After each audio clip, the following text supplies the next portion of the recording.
मैं इस दहलीज पे कभी कदम नहीं रखूंगी। मेरी बात तो सुनो। अब सुनने कहने को बचा ही क्या भाई साहब। शनाज, शनाज,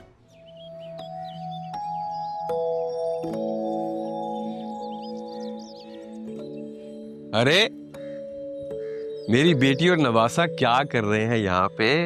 कुछ नहीं डैड, बस बोर हो रहे थे। पर हम रात में इतना तंग करता है, पूरी रात जागता रहता है और इस टाइम सोता है। अरे इसके बाप की भी कोई जिम्मेदारी है कि नहीं? तुम अलमीर से कहो वो तुम्हारी थोड़ी तो हेल्प आउट करे। डैड, मैंने अलमीर से बात की थी, लेकिन उन्होंने कहा कि उनको यहाँ पे आके रहना अच्छा नहीं लगता। जब मैं वहाँ आ जाऊंगी ना, तब वो पूरा पूरा दिन हमको संभाल लिया करेंगे। अच्छा ठीक है, ये बताओ तुम्हारी आउटलेट का क्या बना? डैड, आउटलेट बहुत अच्छी जा रही है। मेरी कल ही बात हुई थी अलमीर से, वो मुझे बता रहे थे कि हमारी सेल बहुत अच्छी हो गई है और नए कस्टमर्स भी आ रहे हैं। That's good, I knew it. मुझे यकीन था कि तुम्हारा बिजनेस बहुत सक्सेसफुल होगा। आखिर बेटी किसकी हो तुम? भाई उसे कामयाब करने में हमारी बेटी ने बहुत मेहनत की है। मामा, अभी तो शुरुआत है, आगे आगे देखें क्या करती हूँ मैं। इंशाल्लाह। अरे ये बताओ हमारा शहजादा किधर है? ऊपर है, सो रहा है। तो क्यों जना?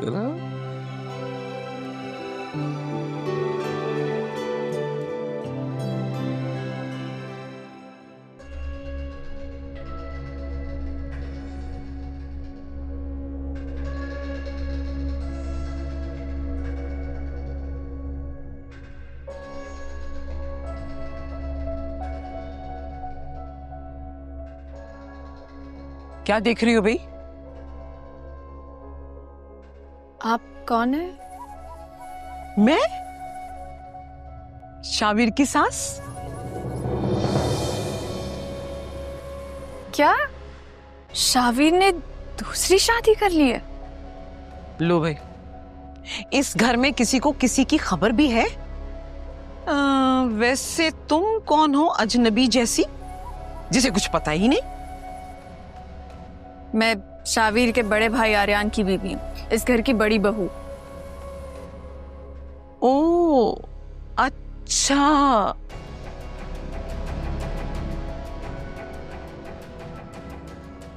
सुनो, एक बात तो बताओ, तुम इस घर में खुश हो ना?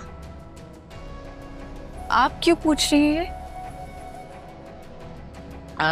वैसे तुम्हारा चेहरा देख के तो लगता है जैसे इस घर में तुम पे बड़ा ही जुल्म होता है। बच्चे कितने हैं? बच्चे नहीं है मेरे कोई। हैं? बच्चे क्यों नहीं है? कोई मसला वसला तो नहीं है? पता नहीं। अरे मैं तुम्हारी माँ जैसी हूं, बताओ क्या बात है? डॉक्टर्स ने कहा है कि मैं माँ नहीं बन सकती हूँ, बांझू मैं। हाय तौबा तौबा, बांझ औरतों की तो ससुराल में इज्जत ही नहीं होती। कोई इलाज विलाज कराया या नहीं? हाँ, सारे डॉक्टर्स को दिखाया है लेकिन कोई फायदा नहीं हुआ। अरे डॉक्टरों के पास थोड़ी इलाज है इसका। इसका इलाज तो आमिल बाबू के पास होता है। ये आमिल बाबाओं पे मुझे बिल्कुल भरोसा नहीं है। जब तुम्हारी गोद भर जाएगी ना, तब यकीन करोगी तुम।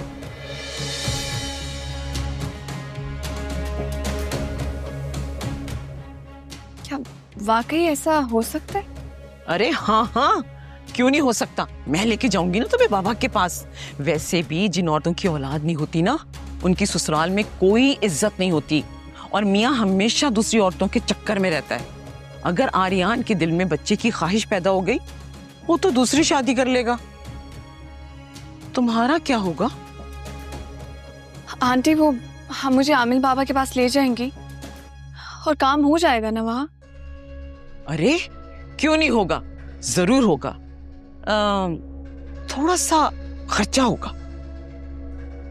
आप वो खर्चे की फिक्र ना करें, मैं कहीं ना कहीं से पैसे अरेंज करके दे दूंगी, बस फायदा होना चाहिए।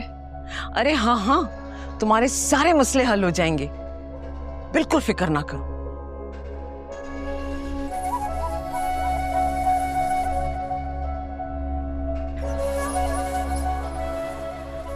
अरे सुनो, तुम्हारे यहाँ क्या मेहमानों के लिए कुछ खाना पीना नहीं करते? जी मैं आपके लिए कुछ बनाती हूँ अभी। शाबाश, कुछ लेकर आओ।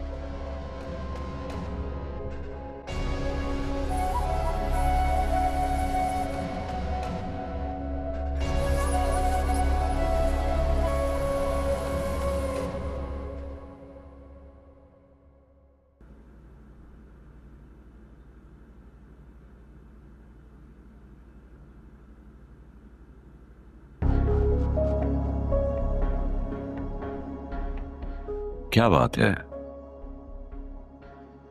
मैं रात से देख रहा हूं, कुछ कहना चाहती हो?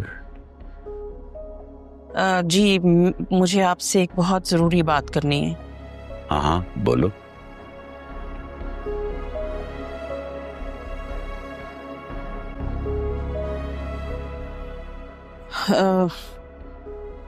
वो शाहवीर ने दूसरी शादी कर ली है।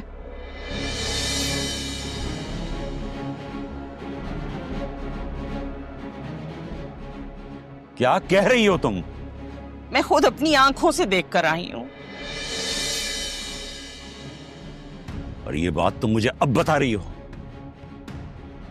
देखिए, आपसे ये बात करने के लिए मुझे बहुत हिम्मत की जरूरत थी रफीक साहब। मुझे डर था न जाने आप इस बात को कैसे लेंगे। अरे मुझे छोड़ो, मेरी बच्ची पे इस वक्त क्या गुजर रही होगी? वो तो बहुत हिम्मत वाली है, उसका रद्द-ए-अमल कुछ खास नहीं है इस बात पे। वो ज़हनी तौर पर तैयार थी इस चीज के लिए। कितनी साबिर है मेरी बच्ची। शाहवीर, तुमने अच्छा नहीं किया। भाईजान और आपा मुंह तकते रह गए, रोका नहीं अपनी औलाद को। मेरे सामने तो बहुत शर्मिंदा थे वो, लेकिन वो भी क्या करें, बेबस है उसके सामने। ईमान घर आए तो मुझे बता देना, मुझे उससे बात करनी है।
अस्सलाम वालेकुम।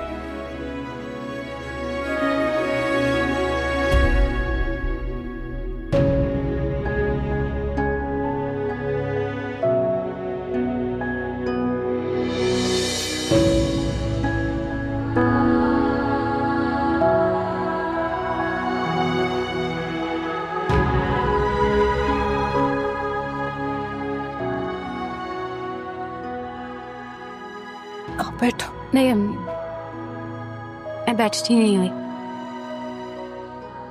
अपना सामान लेने आई। चलो तुम बैठ के सांस तो लो, पानी तो पियो। नहीं, वो मैं ऑफिस से डायरेक्ट यहाँ आ गई। घर में किसी को पता नहीं कि मैं यहाँ आई हुई। अगर देर हो गई तो सब परेशान हो जाएंगे, इसलिए सामान लूंगी और जाऊंगी। ठीक है, तुम जाओ, अपना सामान देख लो। तुम्हारे कपड़े तो शावीर मुझे दे गया है मेरे कमरे में। अम्मी, एक नजर अपना कमरा देख। वो क्या है ना कि हो सकता है कोई ज्वेलरी अलमारी में रह गई, बस। जाओ देख लो, मैं तुम्हारे कपड़े लेके आती।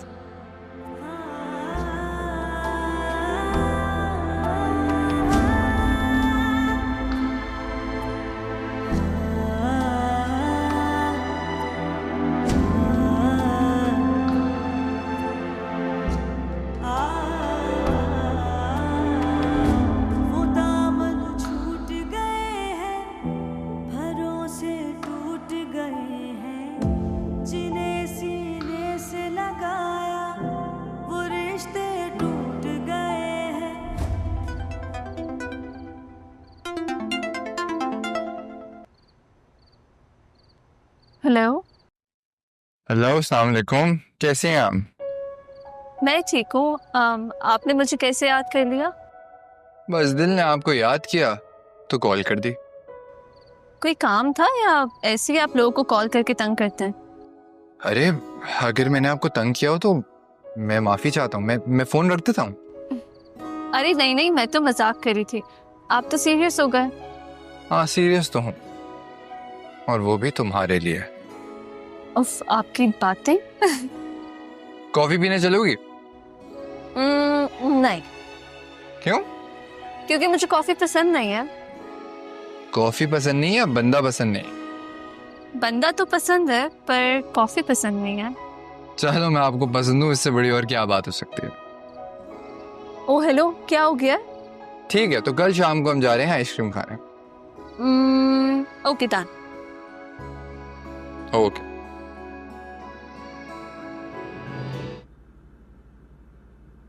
आर्यन, मुझे इस घर में गैरों की तरह क्यों ट्रीट किया जाता है? इस घर की बड़ी बहू हूं, मुझसे बातें छुपाई जा रही हैं। कौन सी बातें? आपके भाई शावीर ने दूसरी शादी कर ली और उसकी सास भी इस घर में रहने के लिए आ गई है। क्या?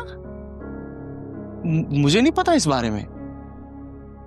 बस आप तो हर वक्त अपने घर वालों के ऐप छुपाते हैं। ऐसा नहीं है भाई, मुझे वाकई नहीं पता। बस रहने दे, मैं जानती हूँ। कौन है वो लड़की? क्या बैकग्राउंड है उसका? मुझे क्या पता, मेरी रिश्तेदार है क्या? शावीर की सास से मिली हूँ, वो तो अच्छी औरत लग रही है, लेकिन उनकी बेटी का नहीं पता कैसी है वो। ज्यादा घुलने मिलने की जरूरत नहीं उनसे। पता नहीं कैसे लोग हैं। हो क्या रहा है इस घर के अंदर?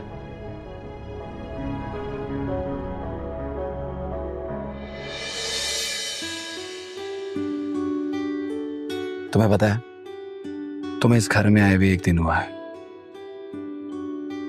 और ऐसा लग रहा है परसों से तुम मेरे साथ।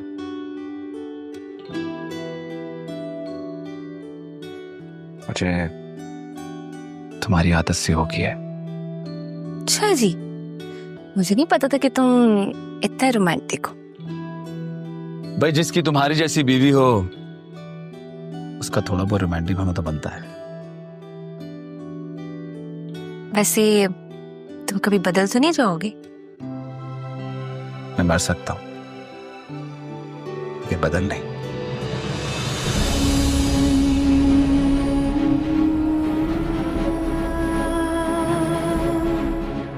मैं मानता हूं।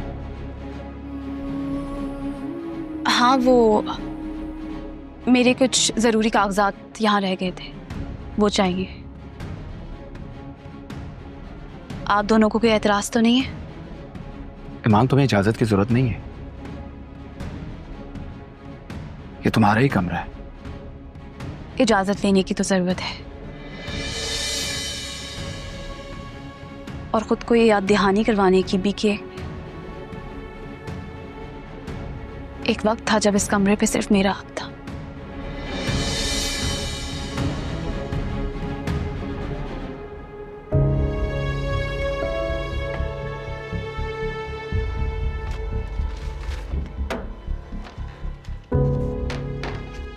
ईमान,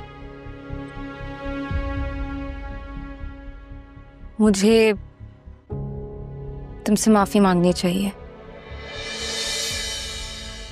नहीं, तुम्हारा तो कोई कसूर है ही नहीं।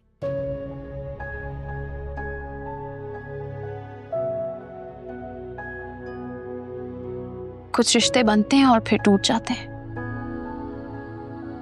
ये तो किस्मत का खेल है ना।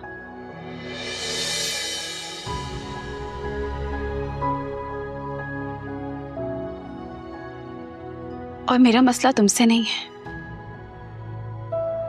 मेरा मसला उन फैसलों से है जो बिना सोचे समझे किए गए।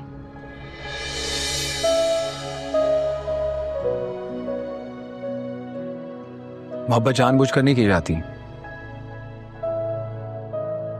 ये एक एहसास है, और वो एहसास मेरे दिल में महानूर के लिए पैदा हुआ।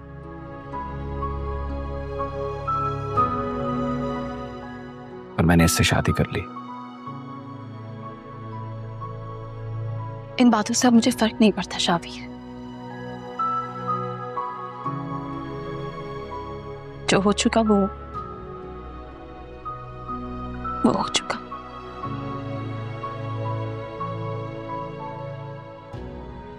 अब उस गुजरी बात पे बात करने का भी क्या फायदा।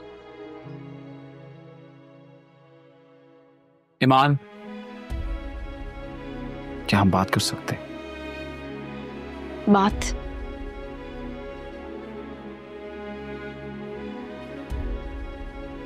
अब बात करने के लिए कुछ बाकी रहा नहीं है शावीर।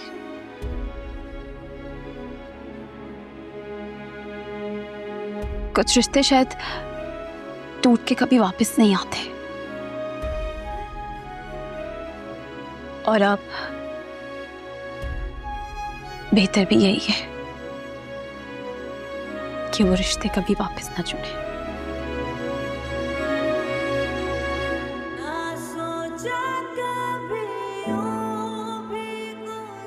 माँ,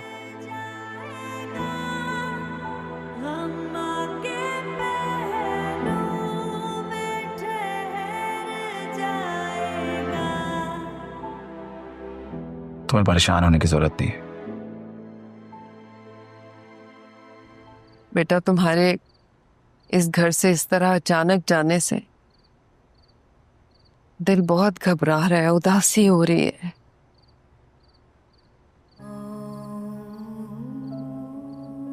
अम्मी, मेरा अब यहाँ रहना और ज्यादा मुश्किल है। अब इस रिश्ते के बोझ को अपने दिल से उतारना है मुझे। बेटा, हम तुमसे शर्मिंदा हैं, माजरत चाहते हैं। हमने शावीर को मनाने की बहुत कोशिश की, लेकिन हमारी एक ना चली। नहीं अब्बू, आप दोनों से मुझे कोई शिकायत नहीं है। मैं जानती हूँ शावीर की जिद को। उसने अपना मकसद पूरा कर लिया और अब मुझे अपना रास्ता बनाना है। हम तो तुम्हें रोक भी नहीं सकते बेटा। हम जानते हैं हमसे कहाँ गलती हुई है, लेकिन एक बात याद रखना, ये घर तुम्हारा और जावियार का है, इस पे तुम दोनों का हक है। जानती हूँ अम्मी, ये घर, ये हमेशा मेरी यादों में रहेगा।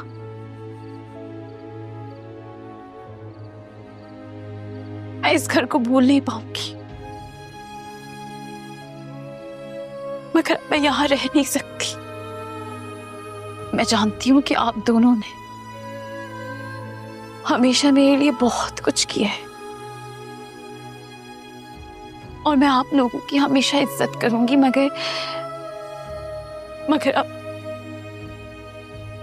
अब मुझे जाना होगा। शावीर ने तुमसे बहुत ज्यादती की, काश हम वक्त पे कुछ कर पाते। छोड़े अब,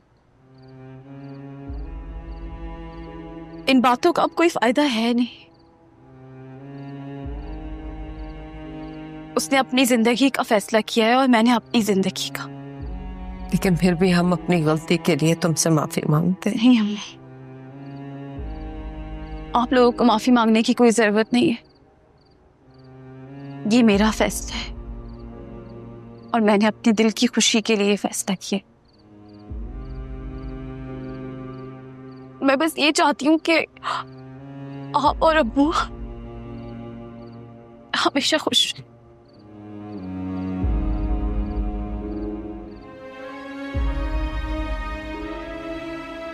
खुदा हाफिज। हाफिज। अल्लाह हाफिज मेरे बच्चे।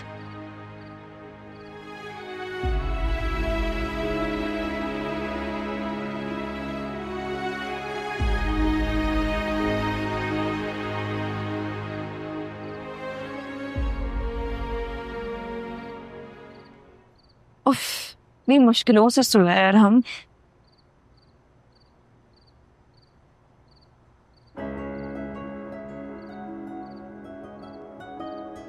पता है फबीहा, अब हमें बहुत ध्यान रखना होगा। अरहम बहुत छोटा है और तुम्हारी सेहत बहुत जरूरी। अब तुम्हें अपने साथ साथ उसकी पूरी देखभाल करनी होगी। तुम फिक्र मत करो, मैं अरहम का बहुत ध्यान रखूंगी। लेकिन मैं सोच रही थी अलमीर कि मैं अरहम के साथ साथ तुम्हारी भी मदद करूं बिजनेस में। कोई जरूरत नहीं है, तुम्हें सिर्फ आराम की जरूरत है। अपने ऊपर बोझ मत डालो। मीर, बोझ की कोई बात नहीं है जब तुम मेरे साथ हो तो। मैं सब संभाल लूंगी। मैं बस ये चाहती हूँ कि मैं अरहम के साथ साथ तुम्हारी भी मदद करूं ताकि तुम पे ज्यादा बोझ ना रहे। मुझे बहुत फख्र है तुम पे फबीहा। एक बहुत मजबूत लड़की हो तो। लेकिन वादा करो कि तुम अपनी सेहत का बहुत ध्यान रखोगे, क्योंकि अरहम को एक मजबूत और सेहतमंद माँ की जरूरत है। मैं वादा करती हूँ कि मैं अपना बहुत ख्याल रखूंगी। और ना अलमीर, हम दोनों ना अरहम की बहुत अच्छी परवरिश करेंगे और अपने बिजनेस को बहुत सक्सेसफुल बना देंगे। हमारी जिंदगी का एक बहुत खूबसूरत पहलू शुरू होने जा रहा है फबीहा। और पता है, इसमें हर कदम में मैं तुम्हारे साथ।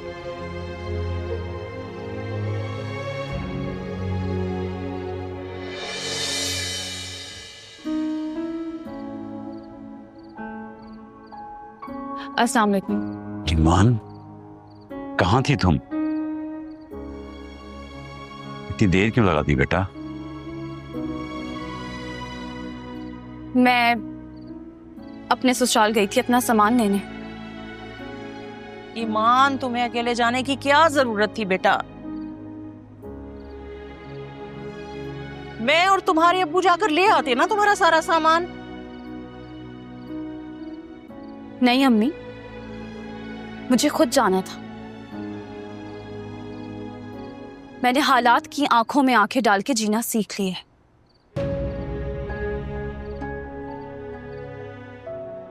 शावीर की दूसरी शादी का मुझे कोई पछतावा नहीं।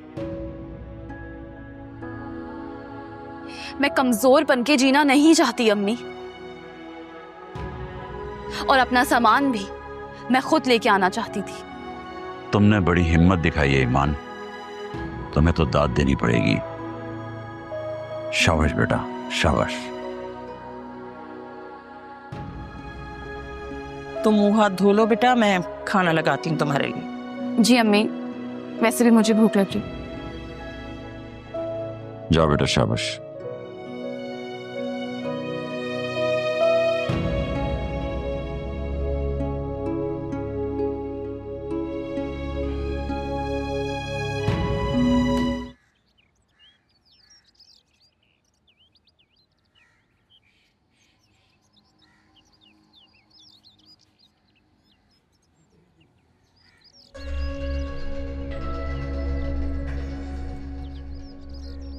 अस्सलाम वालेकुम। वालेकुम अस्सलाम। आपकी बीवी कहाँ है? और वैसे इस घर में नाश्ता कब तक बन जाता है? बावर्ची खाने में हर चीज मौजूद है, अगर आप कुछ बनाना चाहती हैं तो बना सकती हैं। आपके लिए नाश्ता बनाऊं मैं? नहीं, उसकी जरूरत नहीं है, मेरी बेगम उठने वाली है, वो बना देंगी मुझे।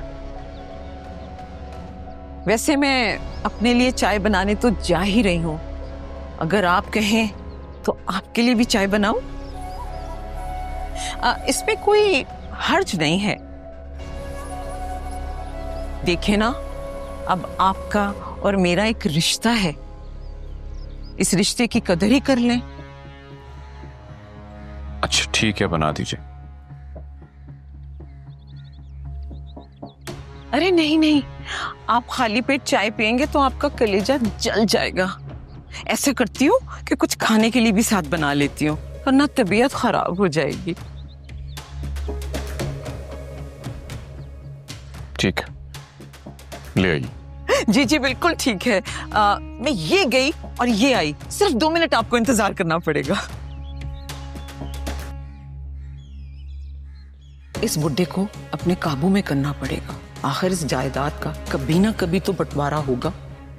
अगर ये बुड्ढा मेरे हाथ में होगा तो महानूर और शाबीर के हिस्से में अच्छी खासी रकम बटोर सकती हूँ मैं। हाय, झूठे रिश्ते बनाने के लिए कितनी मेहनत करनी पड़ती है। चलो भाई, अब इस बुड्ढे के लिए नाश्ता बनाओ।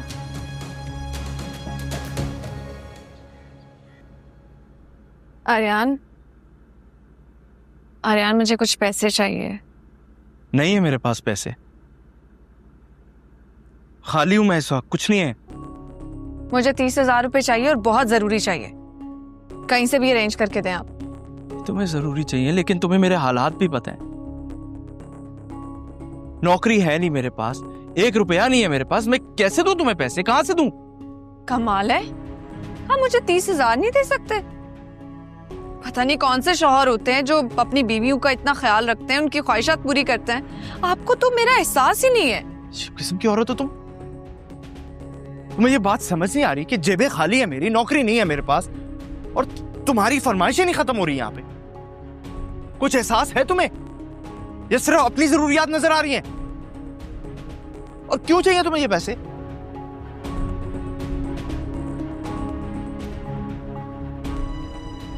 पैसे चाहिए?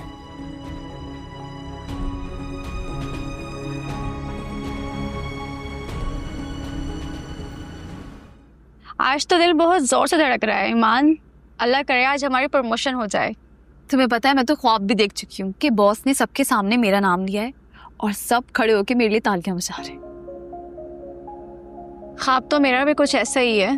सोचो, जब मेरा नाम लिया जाएगा तो मैं कैसे खड़े होकर सबका शुक्रिया अदा करूंगी। भाई, ख्वाब देखने में तो कोई हर्ज है नहीं, लेकिन जो हमारी प्रमोशन है ना, वो हमारी मंथली परफॉर्मेंस पर डिपेंड करती है। जिसकी परफॉर्मेंस अच्छी होगी, प्रमोशन उसी को मिलेगा। ये बात तो ठीक है, लेकिन दिल तो करता है ना कि नाम हमारा ही हो। अगर मेरी प्रमोशन हो गई तो मैं सबको जबरदस्त पार्टी दूंगी। डन भाई, हम में से जिसकी भी प्रमोशन हुई वो एक बहुत अच्छी सी पार्टी देगा, ठीक है? मेरी तरफ से भी डन है। जिसका भी प्रमोशन होगा वो सबको अच्छी सी ट्रीट देगा। अब तो इंतजार की घड़ियां मुश्किल होती जा रही हैं। अल्लाह करे आज हम में से किसी का नाम पुकारा जाए। आमीन आमीन।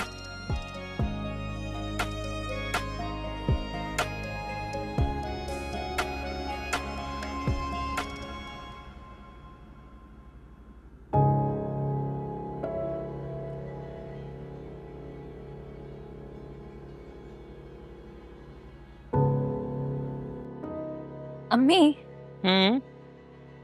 मुझे आपसे एक इजाजत चाहिए। कैसी इजाजत? वो मैं शाम को फरीन के घर चली जाऊं? फरहीन तो तुमसे मिलने आती नहीं, तुम क्यों जाती हो उसके पास? अम्मी, फरीन मेरी बचपन की दोस्त है। आपको पता है ना वो कितना बिजी रहती है। उसके पास इतना फालतू टाइम नहीं होता। तो तुम्हारा कहने का मतलब ये है कि तुम्हारे पास बहुत फालतू वक्त है? नहीं अम्मी, कैसी बातें कर रही हैं? आपको पता तो है कि मैं हर महीने उससे मिलने जाती हूँ, फिर भी आप इस तरह बोल रही हैं। देखो बेटा, मैं बस इतना चाहती हूँ कि जिस तरह तुम उससे मिलने उसके घर जाती हो, इसी तरह उसे कहा करो कि वो तुमसे मिलने तुम्हारे घर आया करे। बस किसी दिन ऐसा ना हो कि उसके घर वालों को बुरा लग जाए कि सिर्फ तुम ही मिलने जाती हो उसके घर। नहीं नहीं अम्मी, ऐसा तो बिल्कुल भी नहीं है। उसके घर वाले तो मेरी बहुत इज्जत करते हैं। अच्छा चलो ठीक है, चली जाना, लेकिन ज्यादा देर मत करना, जल्दी वापस आ जाना। अच्छा पक्का ना अम्मी? फिर मैं शाम में जाऊं? हाँ भाई, चली जाना। थैंक यू अम्मी, आप बहुत अच्छी हैं। उआ।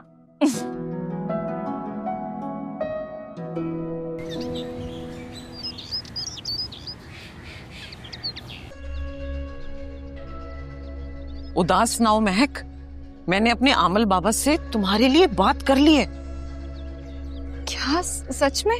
हाँ ना, तुम समझो तुम्हारा मसला हल हो गया, लेकिन थोड़ा सा खर्चा होगा, ज्यादा नहीं, 50,000 रुपए का। क्या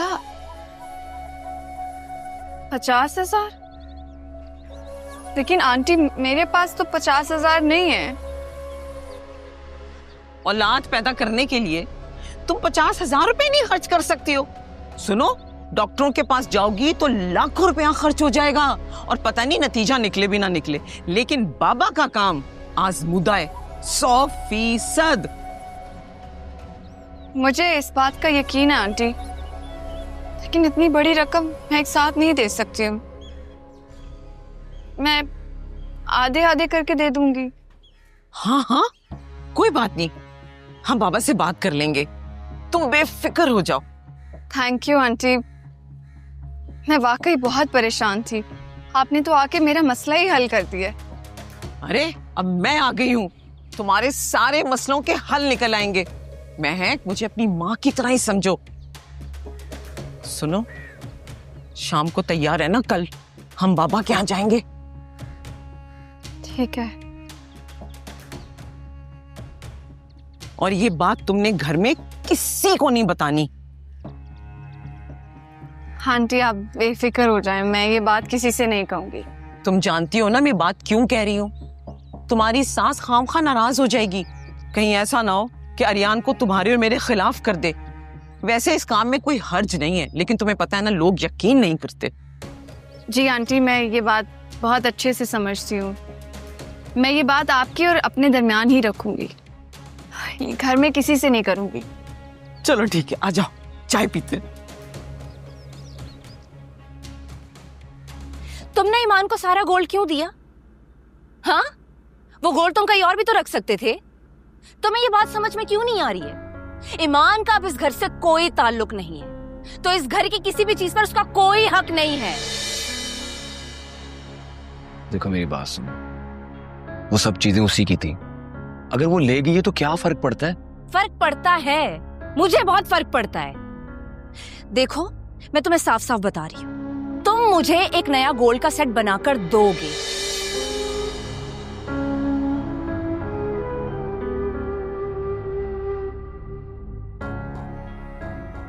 देखो मानूर,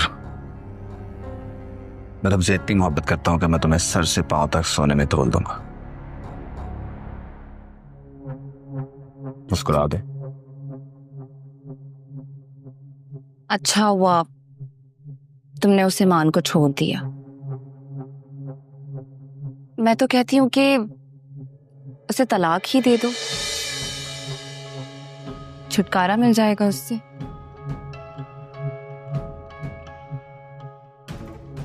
वरना फिर वो कुछ अरसे के बाद आ जाएगी, एक नया बहाना बनाकर। देखो मानूर, मैं ईमान को नहीं छोड़ सकता, वो मेरे बच्चे की माँ है। और तुमसे रिक्वेस्ट है, जैसे चल रहा है उसको वैसे चलने दो। तो तुम हमेशा दो कश्तियों के सवार रहोगे, है ना?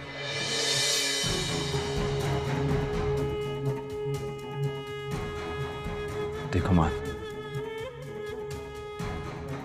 चाहे कुछ भी हो जाए, मैं ईमान को तलाक नहीं दूंगा।